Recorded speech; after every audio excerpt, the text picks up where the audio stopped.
Hey mga brods, Derrick Rose. Alam mo naman natin na ito ay retired na mga kabrods. Mas kilala siya sa Chicago Bulls mga brods and the youngest MVP in the NBA history at the age of 22 years old mga brods. Nakuha na niya yung kanyang MVP award mga kabrods dito sa Chicago Bulls. From 2008 to 2016, Bulls itong si Rose. Ang nakadali lang talaga at yung isa sa mga nagpa-down sa kanyang career yung kanyang ACL injury. Kaya after ng 2016 niya sa Chicago Bulls, mga brods, bigla siyang na-trade sa New York Knicks. Isang taon lang siya dyan, tapos nag-Cleveland na mga brods. Tapos isang taon lang ulit siya sa Cleveland with LeBron. Tapos napunta naman ng Minnesota after ng isang taon. Tapos nakapag-2 taon siyang season dito sa Detroit Pistons from 2019 to 2021.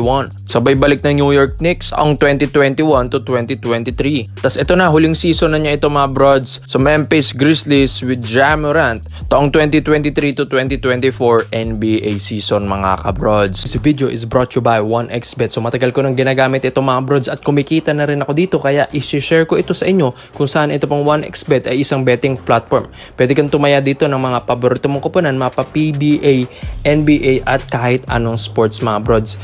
At saktong-sakto finals na tayo mga brods, Ginebra versus TNT Tropang Giga. O kaya nga para makukuha mo yan, gamitin ang promo code na 1x overrated. Get up to 5,000 deposit bonus mga kabrods. And yung link nandyan sa pin comment section sa ibaba. So yun nga, malaking karangalan na masubaybayan natin ito pong legacy ni Derrick Rose mga brods sa NBA. Kaya ngayon, ang daming mga reports and rumors tayo na maraming mga iba't ibang bansa na kupunan doon sa kanilang liga na nag-offer kay Derrick Rose. So na dito yung mga China, Thailand, Japan, Korea, mga kabrods na ang lalaki ng offer na yon. Pero ito na nga, isa nga sa mga talagang nag-offer kay Derrick Rose, ito nga pong SGA natin, ang Strong Group Athletics natin na maglalaro sa Dubai Invitational League mga kabrods. At kasama dito si Dwight Howard. At yun nga, tinutulungan ni Dwight, ito pong sina Coach Charles Chu na kumbinsin, ito pong si Derrick Rose. Biro nyo, Dwight Howard na yan ha. At yun nga mga brods, kung ang SGA nga, kayang kunin sina Dwight Howard, mga kabrods, syempre, makakaya rin nila ang isang Derrick Rose, mga brods. At ito nga, nung simulang ito pong si Howard ay naglalaro na sa SGA, may mga reports and rumors tayo na ang Converge Fiber Xers gustong kunin si Dwight Howard, mga brods. At ito na nga, ang isa sa mga PBA team na if ever man na makapaglaro si Derrick Rose sa SGA, mga kabrods, ay yun nga, gustong kunin ng SMB ang isang Derrick Rose sa Commissioner's Cup or Governor's Cup, mga kabrods. Dahil sa Commissioner's Cup, alam naman natin, wala ng height limit doon. Pero yun nga ang SMB kasi, talaga malaki ang tiwala nila sa 8-time MVP na si Jonmar Fajardo, mga kabrods. And yun nga, kahit mas malalaki kay Jonmar, maski 7-footer pa yan, talagang kinakain niya. Yun nga, ang isa nga sa mga kailangan ng SMB, yung isang point guard, flashy, and scorer na point guard mga bros na import. And yun nga, bagay na bagay ang isang Derrick Rose dito sa SMB. At yun nga, ang dami. Isipin nyo mga brods, ang daming mga fanbase ni Derrick Rose ang manonood sa PBA if ever man. Tataas ang rating ng liga at lalo pang magkakaroon ng maraming fans ang SMB dahil kay Derrick Rose. Biro nyo, Dwight Howard to Converge Fiber Xers and Derrick Rose to SMB. Malaking tulong ito sa market ng PBA if ever man mga kabrods. At ang SMB ay syempre alam naman natin yung kakayahan ng isang Derrick Rose. Slasher, shooter mga bros, nasa kanya ng lahat. Defense, athletic, kahit ito ay nagretiro na mga bros, talaga may ibubuga pa ito maski nga si Howard, diba? Kaya ang laki ng may tutulong niya sa SMB mga bros kung sakali man. At ito nga, ito pong SMB kasi ang dami na rin mga reports na yung mga ibang imports na kukunin nila ay mas malaki kay Jonmar Fajardo. Pero napapaisip na rin ng SMB na malaki ang tawala nila kay Jonmar Fajardo. Ang kailangan lang nila yung import na point guard na scorer mga kabrods para hindi rin masapawan si Fajardo. Kaya Rose sa SMB mga bros, kung kaya ng SGA, why not ang PBA? Dito naman po tayo sa kabilang balita naman natin mga kabrods. Napansin nyo ba dito sa Game 1 ng Ginebra versus TNT Tropang Giga ay nanonood doon yung dating Gilas star na ito pong si Jordan Heading mga kabrods.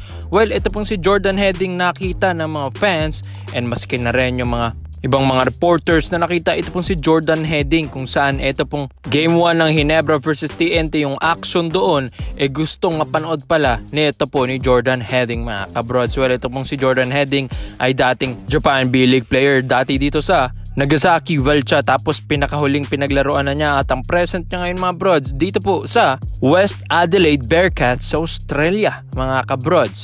Well, ito pong si Jordan Heading, ang kanyang rights ay nasa Terra Firma Japan mga kabrods. Dahil syempre ang Terra Firma naman ang nagpa-draft sa kanya, kaso nga lang ito pong si Heading ay nag-heading doon sa ibang bansa at doon pala naglaro ng liga. Tapos ngayong napanood niya ang action ng finals natin sa PBA, yung atmosphere, yung hassle, yung competition sa laro mga kabrods, nakita dito ni Jordan Heading. Kaya dito siya in-interview ng isa sa mga reporter dito mga kabrods dito sa courtside, kung saan nagkaroon siya ng interest mga kabrods sa maglaro pala dito sa PBA. Sinabi nga niya, hopefully I can work on something now.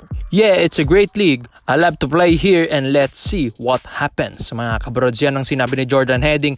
Dun pa lang may motibo na pala talaga itong gustong maglaro mga kabrods sa PBA. After niyang mapanood, ito pong Ginebra at TNT Tropang Giga at finals pa mga kabrods. At sinabi pa niya, there are some talks here and there, but Terra Firma has my rights. So we'll leave it at that mga kabrod. So ito na nga, dun pa lang sa sinabi niyang meron pala siyang mga talks na mga brods, or sa mga simple natin na sinasabi na mga hidden negotiation ni Jordan Heading dito sa ating bansa ay meron na pala mga kabrods. Alam naman natin ng Terra Firma, hawak pa siya, pero ito nga pong napanood niya sa Ginebra at TNT, napamangha nga siya sa atmosphere at kung paano maglaro yung mga Pinoy mga kabrods. At dito na nga, well, sa lahat-lahat ng pwedeng panoorin ni Jordan Heading mga kabrods, dito pa talaga siya nanood sa TNT at Barangay Ginebra San Miguel. At dito na nga mga kabrods, may mga reports and rumors tayo na yung mga hidden negotiation, mga secret negotiation pala ni Jordan Heading mga kabrods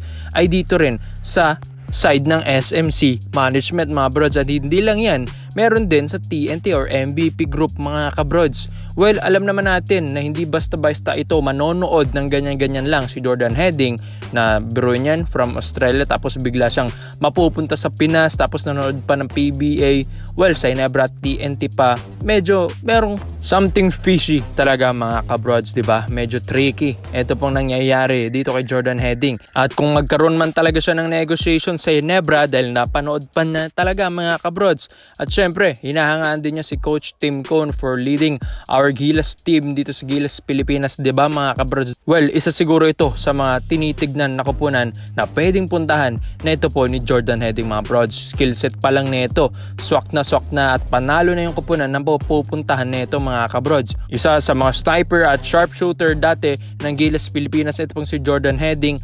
Magaling na gwardiya, magaling din na defender mga kabrods. Sabi nga nila, parang John Wick ito mga kabrods ng Gilas Pilipinas. And ito, nagkakaroon na tayo ng mga signs na gusto pala niya at bumalik dito sa Pinas mga kabrods at maglaro sa PBA. At isa nga sa mga napapansin natin mga brods, mukhang Ginebra side, ito pong si Jordan Heading, lalong-lalo na nanood pa siya dito sa Game 1. Kaya komento mo lang ang opinion mo dito mga brods at isa-isa natin yan. Salamat po sa panonood mga brods. This is our rated highlights yun lang. I'm out.